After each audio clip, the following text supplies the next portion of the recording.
Just slowly walk out. And then I'm like, oh, I just got this phone call. Pick up your phone. Yo, I can't hear you. Yeah.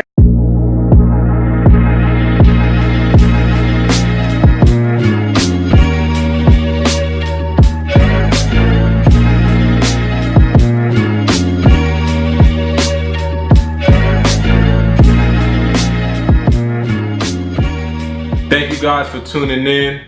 What's going on, Scruggs? I see you again. My name is QuiySpeaks, your host of Talented Tuesdays, aka Mr. 215 to 305, aka Mr. One Chain. I got my man Junior in the building.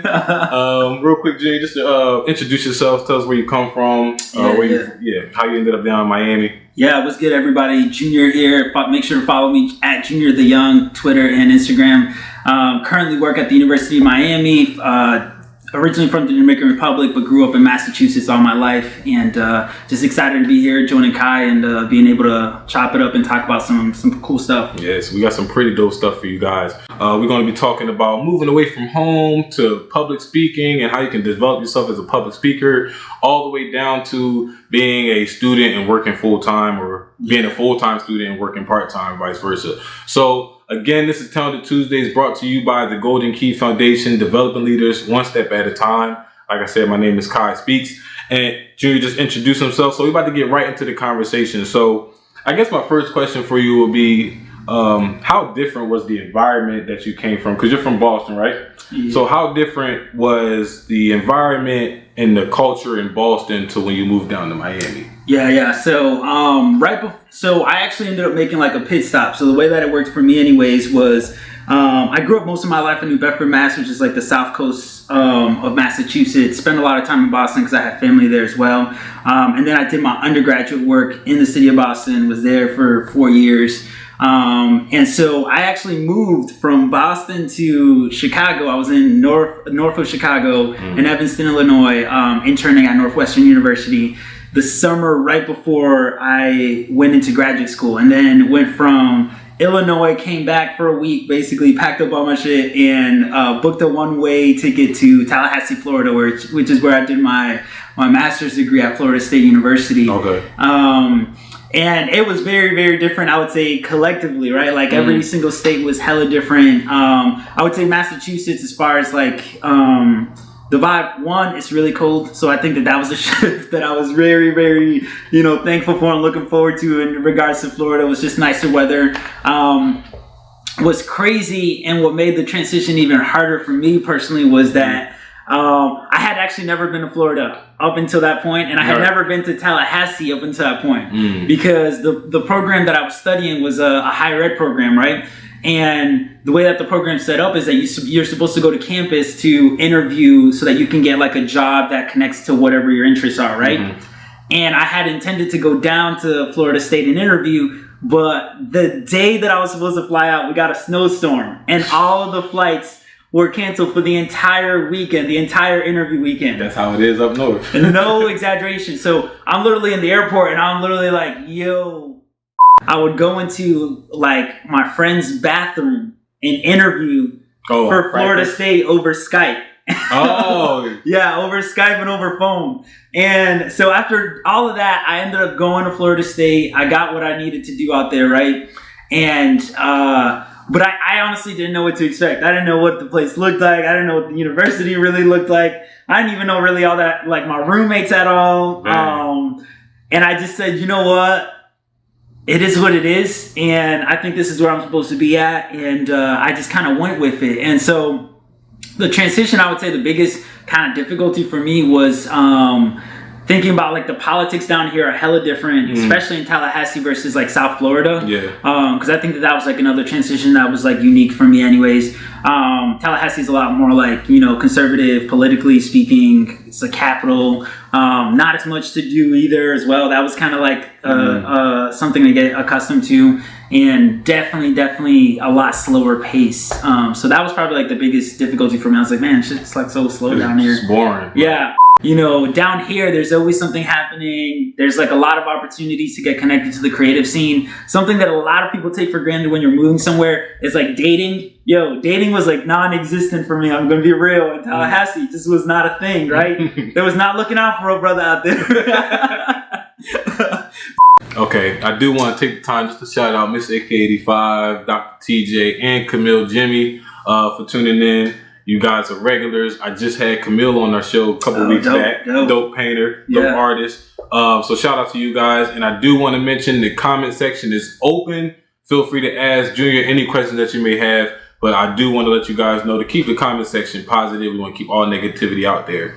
So back to you, Junior, and your transition from moving way up north to North Florida down to South Florida. Yeah. And basically, it kind of was like for me, because when I first moved to Miami. Yo, what the heck? You're from Philadelphia. Yeah. And when I moved down here, I didn't make any pit stops or anything like that. But still, it was my first time being in Florida and my first time being in. What was my first time in Florida? I was in Orlando for a basketball tournament, but I don't really count that because I was sheltered. It's like I wasn't living down here. So, but that was the only time before then. But when I moved from Philadelphia down to here, it was my first time. I had to get acclimated. But I did move down here with my girlfriend, which is now my fiance. So I did have somebody that I could try new things with and everything like that. But it was rough for us to we were bored in the house. Even you never expect yourself to be bored in Miami. But it's like, nah, if you ain't got community. Yeah, we ain't had no community. Speaking of living where people vacate, how do you keep yourself from getting lost in the sauce? Still maintaining that professionalism and being true to what you're down here for and not getting lost in all the hype.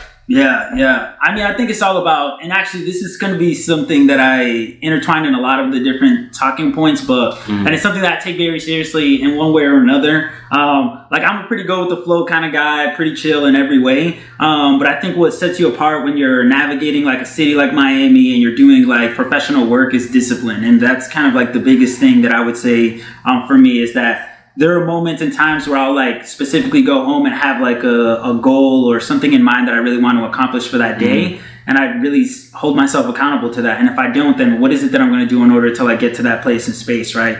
So for me, when I got to the University of Miami, my biggest thing was I was doing a lot of national work and I was doing a lot of really dope speaking engagements. But I said, you know what? I'm committed to this place in space. So I really got to cut down some of that stuff and just really started to learn about my job, read a lot about ways to be successful in what I do. And for folks that are watching, I specifically serve in the capacity as the assistant director for multicultural student affairs at the university. So I work directly with a lot of our diverse student populations around identity development, supporting our student organizations, creating opportunities for them to be able to thrive and be successful on campus. That's a good position. Yeah, and it's what I love to do. It's, I love working with students and also facilitating spaces and places where they can be able to think a little bit more critically about who they are. What does that mean within the context of our national politics and some of those pieces?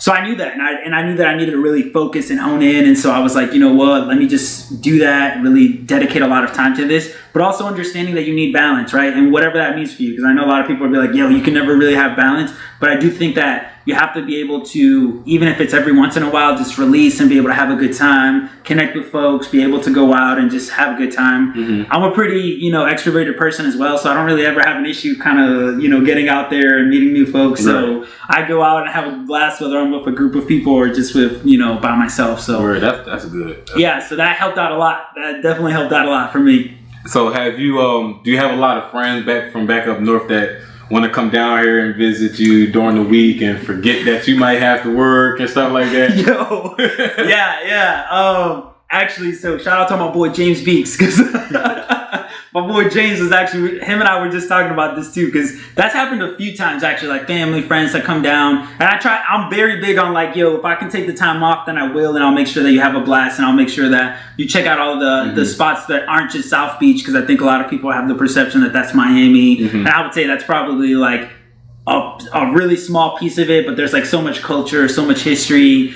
and so much to learn about the city outside of that context that's so dope and really awesome. So I try to provide that to my friends that do come down here. But sometimes I got to be honest with them and tell them, nah, I really can't, take that time off, or that's a really busy week for me during work, so I won't be able to do that. But if you're down here, then we can link up and we'll go out during the weekends or something like that. And I was just talking to my boy James about that, because he was trying to come down here in August, and August is the worst month That's for when me. students start enrolling. Yeah. That's like when our classes start like usually like the second week of August for the University of Miami. So I'm like, yeah, that's like a hell nah for me. You know, like I'm gonna be in it. I'm gonna deep in it. So I try to be honest with them. But if I can, and I can't take like two of my homies from undergrad ended up coming down last year in the summer, and I just took off an entire week. And we, no exaggeration, went out every single night for an entire week and checked out a different spot every single night. And it was epic. It was like the dopest time ever. So if I can do that, I'll try to support folks accordingly. Okay. So we got our first question from Dr. TJ, who asked, so since we're talking about what you do at UM. Yeah. So he has a question regarding that. And what do you think about diversity and sensitivity training, especially in Miami? So what do you think about training people in diversity and sensitivity? Yeah. There's a lot of things. I will say that Miami's a very nuanced city, and that's something that I learned very quickly, particularly because, one, it's a cultural epicenter, so there's a lot of diverse people, right? But they don't necessarily identify with like categorization systems that we have in the United States, right? So if you ask somebody, yo, how do you identify? Chances are they'll still be Cuban, they're Dominican, they're Puerto Rican. They don't necessarily identify with like Hispanic, Latino, or Black, right? Or African American or something of that nature, right? So it's not necessarily as racialized. It's a lot more like ethnicity and nationality. But as a result, you still have to have a conversation around like, what does it mean if you are a white passing Cuban? What does it mean if you're a white passing Hispanic, Latino person, right? And you see the differences in policies and how people are treated according to, you know, race, ethnicity, and some of these other pieces. I think along with that, wealth and class is a big piece of it as well, right? And so those layers you have to be able to parse out a little bit more. And the way that you do it really is about challenging and holding people accountable, leading with your vulnerability. So I'll always set the stage and the space in place to be able to lead with what I had to go through, right? So I grew up in Massachusetts, but in a single parent household, poor. I understand that I'm a man of color, but I also understand that I'm temporarily able, that I have the privilege of having an education, right? So we're all nuanced. And so if you can lead with that nuance and be able to provide some space for people to understand that as well, then you can start to actually get into some conversations. And then when you hear someone say something outside of the side of their neck or like ignorant or something of that nature, rather than, you know, bashing them for it, which I know is like the culture now and within like social media and in every kind of platform, everybody just be coming for people left and right. Rather than doing that, just ask folks like, what do you mean by that? Can you tell me some more? Right? If you say something racist, you're going to know exactly what I mean by that question, and you're going to have to evaluate what it is that you just said, right? If you said something that was sexist or homophobic, then you're going to have to really evaluate what it is that you're saying, because I'm now asking you to elaborate further, right? And more often than not, when people are saying things that are ignorant, it's just that they've never been asked the question around like, well, what do you mean by that? Can you tell me some more? And they've never had to elaborate or tell me some more, right? So they're like, oh shit, I may have just said something really racist. Oh, that's actually what I said, right? Now I see the problematicness in what like I just said that, right? And I would have never even thought about that because I'm just unconsciously saying that, right? And so the biggest thing that I always try to tell people when it comes to like equity work is to understand that what we've been taught and what we think is normal and okay and good is something that we've learned over so many years. So me coming into a training, I'm not expecting to change your life. I'm not even expecting to change your beliefs, right? All I can do is provide a seed and an opportunity for you to think a little bit more critically about what those beliefs are. And whether you leave or not that space with a better, more profound understanding, that would be the ideal goal. But if you even leave that space and start to think and see some different moments where you're like, oh shit, that's what that dude Junior was talking about, right? And maybe you don't do anything about it, but then you see something else, and then you see something else. That cumulative building up to that point will eventually get to a point where you may understand that what folks are talking about when it comes to language and inclusion and social issues within our country aren't just isolated incidents, but actually historically and systemically perpetuated every single day. Made us, like, everybody is obsessed with lecturing the next person. Yes. And then with that lecture comes you trying to make points that out-talk the next person before they can even combat your points. When instead, we should just be understanding. Like, for example, like like, because this was an interesting topic that we were talking about a few months back at a conversation party. As a father, would you tell your daughter not to wear certain things as she's growing older and she's learning how to dress for herself, to express herself? Would you tell your daughter not to wear certain things because this is how men or women are going to look at you a certain way, or they're going to want certain things because of how you dress? Yeah. Would you have that conversation, or would it just be better to have a conversation by asking her, sweetie, what is making you want to dress that way? Why what made you want to put that on today? Instead of telling her, hey, don't wear that because this and that and this is going to happen. Where instead you can have a conversation with her, ask her, hey, why did you want to put that on today? How you feeling today? What made you want to wear that? You feel me? So that goes back into like what I said about social media and us wanting to lecture. We're so obsessed with lecturing instead of having conversations back and forth, trying to understand the next perception, the next point of view. So it's definitely important. And it's like so huge, right? Because I think you bring up a really dope point, right? And I'm going to flip it even further, right? Because we're always talking about like asking our daughters, right? But like, are we having this conversation with our men, right? And our boys and saying, well, why is it that you feel entitled to that woman just because she's dressed that way, right? And let's start holding them accountable to their actions as well, right? Because I think that is like kind of like a systemic piece of like patriarchy, right? There's like almost an objectification and an entitlement of women to the point where like, even if they decide to express themselves differently because of what they're wearing, we almost feel like they're at fault because they decided to wear that, right? But I do think that social media has created this huge, huge issue. It's like you're literally either hella about that life or you're hella not about that life. And there's no opportunity for a conversation in the middle, ever, ever. Like, yeah, and we can go on and on and on. This is Town of Tuesdays, and we almost turned it into woke. I know. Shout out to Herson and shout out to Woke Wednesdays. So yeah, like I said, this is Town of Tuesdays, and some of you might have just tuned in the middle of that conversation and wonder like, hey, this is Town of Tuesdays. How is Junior on Town of Tuesdays? So Junior is a very interesting guest because he kind of helps us recap two of our previous episodes that we had. One that we had with Kenny, shout out Mitch and Kenny, about moving away from home. And we talked about that earlier. And in the second episode that Junior helps us recap is the public speaking episode that we had with Dr. TJ and everything like that. So we're going to touch on both of those things, and then we're also going to touch on a little bit later on how, because you are a full-time student and also working full-time and being a part-time student, vice versa, whatever your situation may be, you're going to get some advice on how to balance and how to find that middle point and everything like that. So, I do want to touch just a little bit more about your experiences with moving away from home and how much money did you have saved when you knew that you had to move from, okay, so you said you had a pit stop. So how much money did you have saved when you made the biggest jump from up north to North Florida? So it really kind of fluctuated because I was doing a paid internship, but I was getting paid like nothing, right? So I probably had, realistically, if I'm going to be honest with you, like $1,500 saved up. And then what ended up helping me finish off all of that was like the internship money stipend that I got at the end of it, which was another $1,500. And so I booked a one-way flight down to Tallahassee. I didn't have a car at the time, so I didn't have a car in Tallahassee for my first year. Literally, my rent was like $425 a month. We had a 3-bed, 3-bath. And then plus utilities and like some of the TV things, right? So, I mean, I would say total, I was probably paying like $600, $700 a month in those pieces. And so I had enough money to be able to afford like basically my initial move, things like my bed and like some clothes. So I needed some professional clothes for sure because I was going to be working on campus.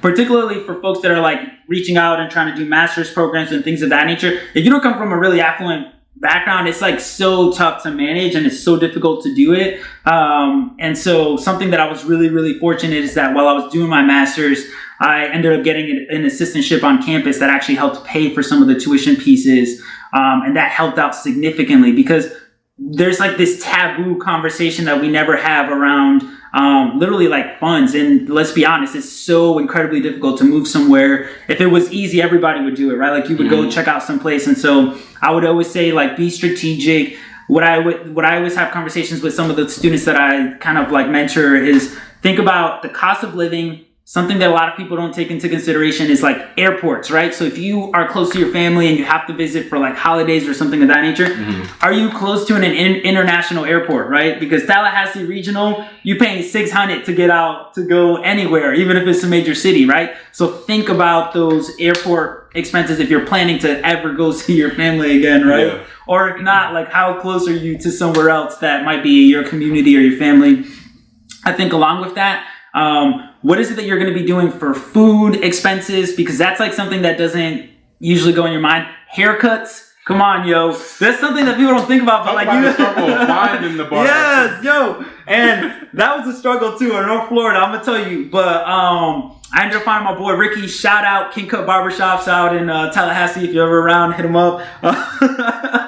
But finding a barber, that's a piece of it as well. It was like these 3 women that looked like golden girls, like the golden girls, like older women over here, and I'm like, yo. At the barbershop? Yeah, they were the ones cutting. They were the barbers. Yeah. Yo, and I'm over here like, bruh, I'm out. Yo, are we really about to get our hair cut by these women? I don't know if they're gonna be able to cut this hair. My hair be just slowly walk out. And then I'm like, oh, I just got this phone call. Pick up your phone. Yo, I can't hear you. Yeah. And going back to the rent piece, yo, you have to have money up front, y'all. Like deposit, furniture, whatever. Yo, that will get you. That will catch you so bad, especially depending on your spot, right? And that's something that I had a lot of difficulty with when I moved down to South Florida, because I technically couldn't find someone to sublease my spot in Tallahassee. So I was paying rent in Tallahassee, and I had to fucking throw down like first month, last month, and a deposit for my spot down here. And so I was broke like crazy. Yeah. Food, because you gotta fill the fridge, you gotta eat, because other than that, we was eating fast food for the first week. Yeah. And like, nobody really thinks about it, but fast food can get more expensive than actually going out to the grocery store. Especially down here, yo. Exactly, just buying groceries. You save a lot of money just buying groceries and thinking, oh, I'll just eat out again. Like, no, save your pockets. I'm trying to tell you. Listen, I would say your best bet is like, you definitely want to plan a trip, because like we took advantage of the holidays coming up. So we went on Zillow. Zillow was the main spot we were using. Okay. So we were on Zillow. We found at least like 5 good places that we like, okay, this is one, this is one, this is one, that is one. And then Memorial Day came up where we was like, okay, Memorial Day, let's just make a trip to Miami. And then just while we're down there, we went with our friends too. While we're down there, we'll just dip off and then just go visit our top 3 or top 4 spots that we wanted to check out. So that's what we did. We used the vacation to like as an opportunity, like, okay, while we're down here, let's be about business at least one day where we can check out all the apartments that we so we actually found the one that we really like, which is the one that we're in obviously right now. It's nice. So, it's a nice spot, y'all. Appreciate it, bro. Yeah, I can't tell because we got this nice backdrop in the background, but I do got some comments. We got some Dr. TJ. He's just really excited about the public speaking part. He got like 2 questions set for you. Okay, I'm gonna get to your. I see your questions, TJ. I'm gonna get to your questions. We got some people. Shout out Positive Ion. Shout out Adri. Candace just said you should have made them college meals when we were talking about food and shopping. Oh, without a doubt. Top Ramen would definitely be your best friend right about this moment right now. Yeah, so you did a TED Talk on top of the other public speaking engagements that you had. But tell us a little bit about the TED Talk and what was that experience was like? Because I'm sure that's what is most familiar with a lot of people with the TED Talks are. So what was that experience like? How did you discover it? Did they reach out to you? Did you reach out to them? Yeah. So for those that maybe don't know what a TED Talk is, a TED Talk is basically the whole concept of it is sharing. It's ideas worth sharing, right? And so really you do a presentation in front of an audience about an idea that you might think is unique, innovative, or that you just personally think is good for other folks to know. And you write out a script and you basically memorize it because there's no looking at a piece of paper, there's no monitor, you just kind of go out there, and the whole point of it is for you to be engaging, for your body language to be on point, and for you to be able to provide the audience and the participants with something that's something worth thinking about, right? And so I was really, really fortunate that at the University of Miami, they have a TEDxU Miami, and so one of my really, really good friends at the time, just told me about the application, said, you know, you would be really good for it. Shout out to Alex Martin. I did the application. I kind of shared my thoughts around what it is that I ideally wanted to present to folks. And afterwards, we had to go through an interview process with some of the students and some of the folks that were putting it on at the University of Miami, told them a little bit more about what our idea was. And then after that, you have rehearsals for like months. And so for, I would say, almost 2 months, you have rehearsals and different checkpoints where you have to have like your script written, where you have like the body language down, where you kind of put it all together. And then right before your TED Talk, the night before, you have like one last, you know, dress rehearsal and kind of run through it on the stage and some of those other pieces. And so after that huge process, I got to the point where my TED Talk was actually titled Navigating Mistakes Through the Eye of Success. And really what the crux, or like the premise of my talk, was around really taking a moment to reframe how we view our mistakes and failures, but more importantly, making sure that we don't see our successes and outcomes as ways to avoid our mistakes and failures, right? But rather use our success and achievements and opportunities as like moments of reflection, right? And to think about ways in which we can be better, show up more effectively, and do things more effectively collectively. But actually using the script and being able to sound like you're not on a script is very, very difficult. And so the script is actually required, even if you say, hey, I don't really need a script. They want you to have it. Man, because they got to know to make sure that like when you go up there, really the goal of it is that when you go up there, you're not going to be like blabbing and then just start blabbing. Yeah, start blabbing or freeze up, right? Because then if you freeze up, you can't do it over. There's no do-overs. There's no like, all right, I'm going to restart right now. Like, nah, that wasn't for real. Yeah. So I guess the next question will be, which is one of our audience questions, is what would you say your biggest fear is in public speaking? What's your biggest fear? And I'm going to get the charger. Yeah. Oh, that's a great question. So I would say initially my biggest fear was overthinking how other people perceived me or looked at me or thought about me when I was speaking. Because you're always going to be so much more critical of yourself while you're talking and while you're speaking and while you're facilitating a space that most people don't even pick up on things that you pick up on, right? And so it's like about kind of extending a level of grace to yourself. Because initially when I started, public speaking, my biggest fear was always like, oh, did that sound dumb to them? Like, was I moving too much? What am I doing with my hands? If you're speaking in public, then you're public speaking, right? So you just happen to be the one that people are staring at the most at this time, right? But you always public speaking. Yeah. And so it's just reminding yourself of that for sure. Yeah. Yeah. And always another piece of advice too, right, is that there's always somebody in the audience that's going to give you mad love. There always is. What I call it is like body candy, right? So they over here just giving you that body language. They hear with you, they're smiling, they're like head nodding, they're like, oh, that's like what you got to look for, right? And obviously you don't want to use that as your anchor, but when you're just starting, that changes the game because you can be over here speaking, making sure you're hitting the eye contact across the room, that you're, projecting your voice. And then when you feel like you might be losing somebody, hit your body candy and you'll be like, nah, my boy or my girl or my person over here is got me. And they're over here giving me love. So I know somebody's taking something away from this, right? And then conversely, when you are in an audience and you are seeing someone speak, make sure you give them that love as well. So always give them that body language, be there with them. And if you don't really mess with what they're saying, then that's okay. Be attentive. But if they say something that's really meaningful and worthwhile, then give them that love. And it makes a lot of difference. And at what point do you really come alive during your speeches? Yeah.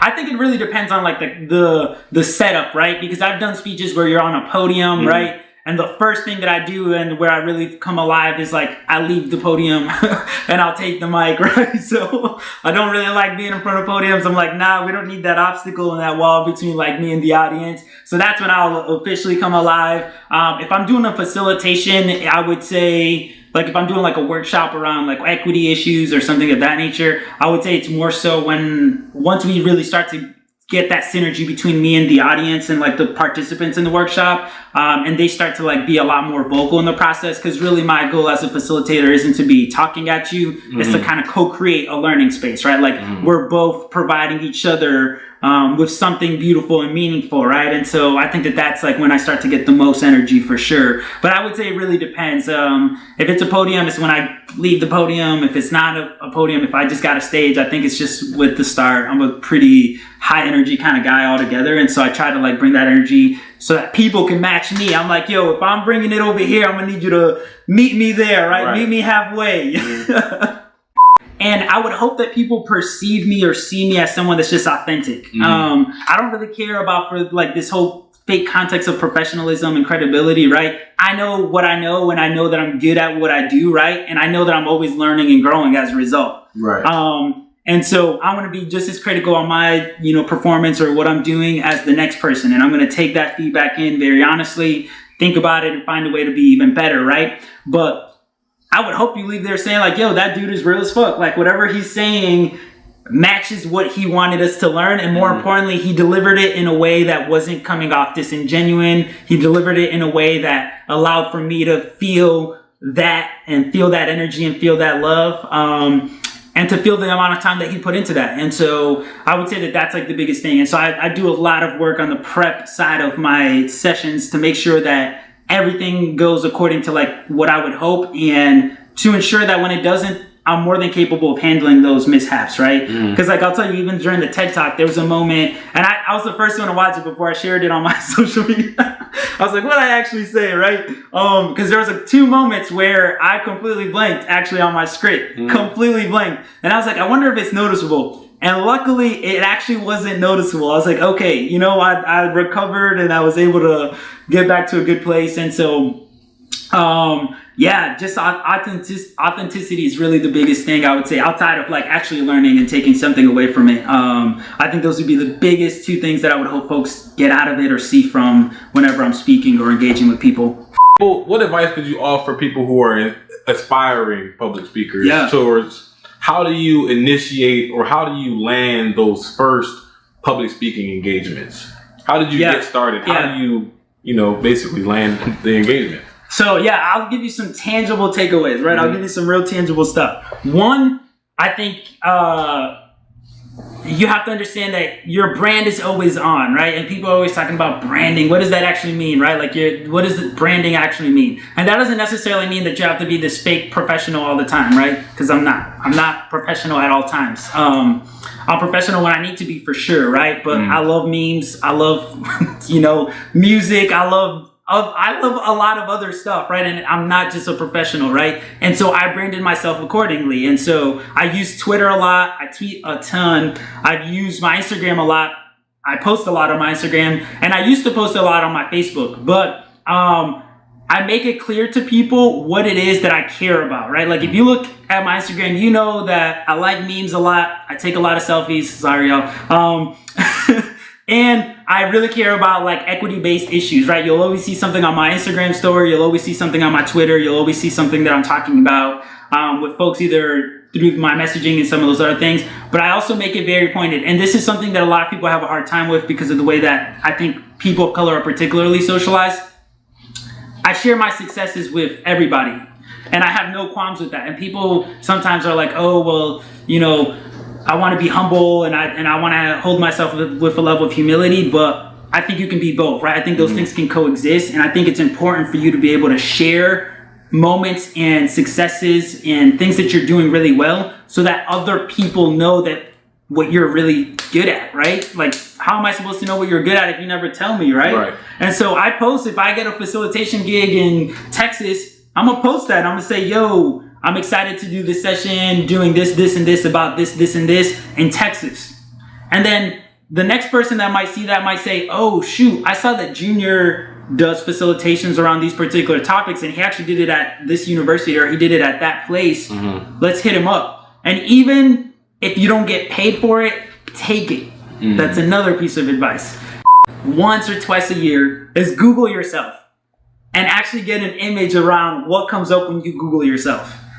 Get a view of like what immediately shows up, and what are some of the secondary strands of information that comes up. And so the more links, talking points, conversation pieces that you have out there about the work that you do or the conversations that you want to set up, the better, right? Like, I'm going to be honest with you. Now I have even if it was my initial TED Talk, I have a TED Talk that I can say that is a tangible video that can give you some perspective around me talking about a particular topic that I felt was meaningful for the audience members at that particular session, right? And that's a direct link that I can just copy and paste and be like, this is me, right? Or if somebody's trying or considering me, they can Google me and that'll come up, right? Definitely your brand is always on. Understand what that means for you and what it is that you're trying to accomplish. Find ways that you can be able to continually share that and share what you're passionate about. Make sure that you never turn down anything that's free. If it gets your voice out there, Google yourself and just keep on working at it. It takes so much time to build any level of kind of consistency and work. And it goes back to that piece around like, what are you doing once you get outside of work, right? Because I always tell people, my job is what helps me pay the bills. And then after that, I'm really pursuing other opportunities that allow for me to get my name out there and show folks what I'm about. I like that. And you guys have been great. Junior's been great answering all your questions. You've been great asking a lot of questions. Just break down for us quickly. What for you, what have been the biggest challenges as being a working student? So working full-time, part-time student, or being a full-time student working part-time? Yeah. So when I was an undergrad, I actually worked basically full-time. I had 3 jobs throughout my undergrad career while going full-time as well. And so I did a retail job on the weekends, Friday, Saturday, and Sunday. And then I worked every single day of the week on campus for 2 different on-campus jobs, right? And so that was incredibly difficult. And I still managed to get involved and connected in some of those other pieces. And then while I was in my master's program, I also worked, and it was directly connected with my program, which was great. But I worked, well above 20 hours for that as well. And also did internships along the way. And so what I would say the biggest kind of like area of difficulty is finding time for yourself, right? Because I think it's feasible for you to be able to do both or do a kind of combination of them, if you will. But you need to be able to find like a time where you just like chill and find out what that means for you. So for some folks, that means like you're with community, you're with people. For some others, that's like, nah, I gotta be in my room watching Netflix or doing something like that. Figure out what works best for you. And even if it's not always, find an opportunity to do that. And then I think maximizing your downtime. And I think that that's one of the opportunities that you have to really be able to do it on. Like a big piece that helped me out in undergrad, and it's something that I tell people that even don't work full-time or whatever, is go see your professors. For real. Go to those office hours, connect with them, let them know about your situation, and you'll find that they'll appreciate the heck out of you, one, for trying to like make it all work and being able to take care of your responsibilities, but also more importantly for actually wanting to connect with them regardless of the fact that you are over here putting in dumb amount of hours in other places and spaces of your life. And those people will look out for you. Those are the folks that will provide recommendation letters for you to a master's program. Those are the folks that will provide you with research opportunities, that will be able to hopefully try to get you a job or set up on campus if they hear what you're kind of going through. And so go to those office hours, make sure that you get connected to those people on campus that can be able to provide you with some additional resources for sure. So we got 1 minute left. I'm gonna pass the mic to Junior one last time to basically tell us where we can find you and everything like that. Yeah. So, hit me up. Follow me on Twitter, Instagram, anywhere. My Twitter account and Instagram is Junior the Young, just spelled out. Nothing wild or any spaces or anything like that. But this was awesome. I really appreciate your questions, y'all. And it was good to be able to chop it up and have a good conversation. Definitely. And my name is QuiySpeaks. I'm feeling a little bit bright today with my Dance Hall Made Me t-shirt. Yeah. Check out Kuya Clothing at Kuya Clothing on Instagram. They got a bunch of dope stuff on there. And I thank you all for tuning in to Talented Tuesdays. You're definitely going to see Junior on the show again. And we just got cut off on the IG, but we're still here for YouTube. We're going to have Junior on the show again, and we're going to be diving a little bit more into the, being a working student and a little bit more about what he does with equity and what he does at UM. So stay tuned. You'll see Junior on the show again, and we're out.